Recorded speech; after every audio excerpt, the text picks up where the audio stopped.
Hai Bun, hari ini adalah pertama kalinya dalam hidupku dalam membuat kue. Nah, selama ini tuh aku nggak pernah punya namanya bikin cookies, kue-kuean kecil-kecil buat hari raya. Nggak pernah Bun, karena di rumahku itu lebih fokus ke makanan-makanan yang dimakan pakai nasi gitu loh Bun. Nggak pernah bikin camilan-camilan kecil-kecil buat ditoples kayak gini Bun. Langsung saja Bun, siapkan 5 sendok tepung terigu. Ini karena aku maunya nanti itu di teflon Bun, biar nggak pakai oven-ovenan gitu. Jadi ini aku sangrai dulu tepung terigunya sampai kecoklatan, sampai matang ya, sampai ada bau-baunya kayak harum-harum tepung gimana gitu Bun. Nah, kalau udah kayak gini langsung aja Bun kita pindahkan ke mangkok biar nanti nguleni sama bahan lainnya itu lebih mudah.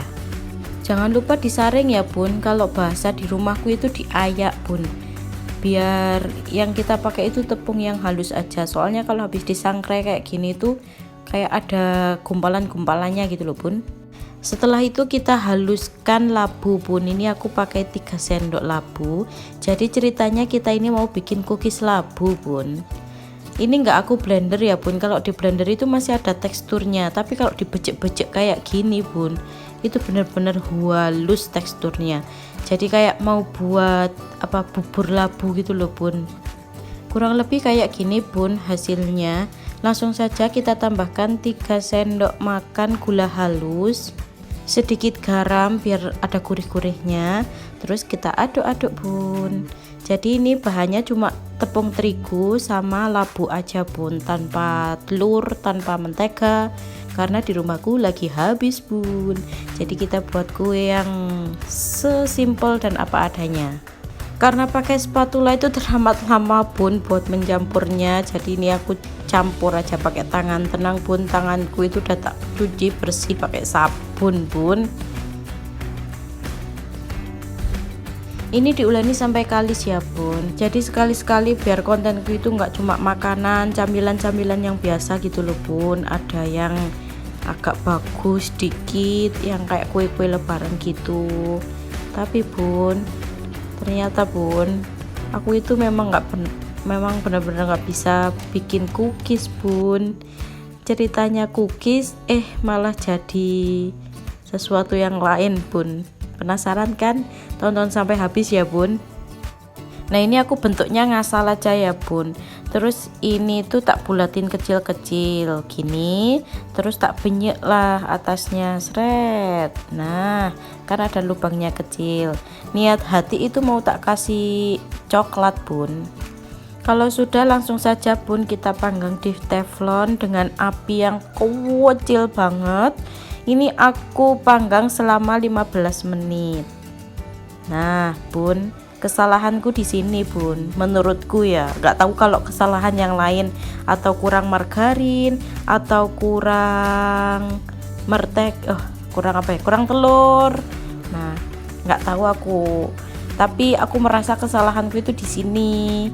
Aku manggangnya terlalu lama, 15 menit, padahal kayaknya 10 menit aja cukup deh Bun.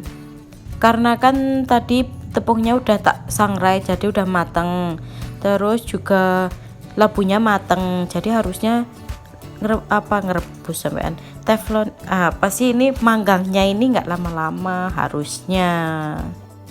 Oh ya Bun, BTW ini karena kalau ditutup kan nanti ada uapnya, kalau ada uapnya langsung dilap ya Bun biar tetap kering. Dari sini itu terlihat baik-baik aja Bun, terus nanti hasilnya seperti apa tunggu ya Bun. Sambil nunggu dipanggang, kita siapkan coklatnya ya Bun buat topping yang di atasnya tadi yang ada bulat-bulatnya cekung. Ini aku cuma pakai sebalok, kan biasanya coklat balok itu ada garisnya, itu cuma pakai segaris Bun. Nah, cara lilehin coklat ini aja Bun, aku ini diajarin tanteku dulu waktu SMA, waktu bikin kue kacang coklat kali ya namanya, aku nggak tahu namanya apa Bun, pokok coklat dan kacang yang dijadikan satu. Nah, ini udah mulai mengering Bun, dan tada hasilnya seperti ini Bun. Ini kenapa seperti kemarau panjang gini ya Bun. Dan wow, ini tuh atasnya empuk Bun, atasnya empuk, kayak roti, emang kayak cookies bun, tapi bawahnya itu kok keras ya bun. Makanya itu aku berpikirnya ini karena aku kelamaan manggang bun, atau mungkin ada kesalahan lain bun. Tolong komen di kolom komentar ya bun, kesalahanku ini apa. Pokok aku ini jauh dari ekspektasiku lah ya. Apa mungkin emang nggak ada telur dan margarinnya? Ya udahlah bun, akhirnya tetap aku kasih coklat biar ada manis-manisnya gitu bun. Untuk menutupi kekeringan ini kita kasih coklat aja ya bun, sama kita kasih keju parut biar kekurangannya itu bisa tertutupi gitu loh bun. Kalau bunda-bunda tanya ini termasuk bisa dimakan apa enggak, bisa banget bun, karena meskipun ini bukan cookies bun, ternyata aku menemukan resep dari makanan yang selama ini aku bingung ini terbuat dari apa.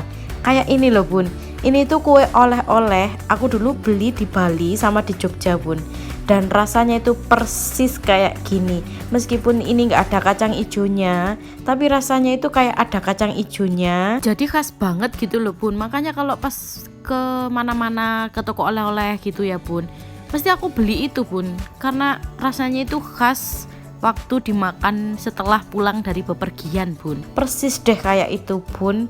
Jadi ini tuh namanya, tak cari-cari aku sampai semalaman bun nyari kue ini apa namanya. Ternyata namanya itu nopia bun. Jadi ini bisa kita sebut nopia mini kali ya bun. Karena kuis bingung bun, akhirnya ini tak taruh di meja gitu aja bun. Yo habis bun ini bun. Berarti kan ini emang sebenarnya bisa dimakan dan enak toh bun.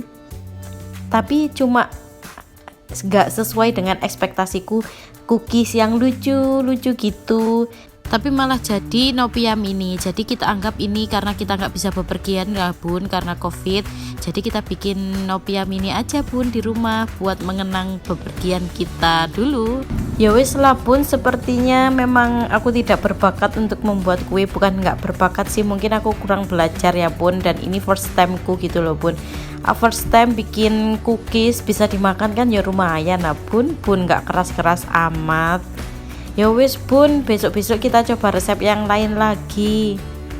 Kalau bunda-bunda kangen pengen makan nopia, boleh banget bun bikin ini. Dan ini tuh rasanya memang mirip banget dengan nopia. Selamat mencoba bun, tapi jangan sampai kelamaan jadinya gagal kayak aku bun. Ya wis bun, jangan lupa subscribe, like, and comment ya bun, biar aku semakin semangat belajar.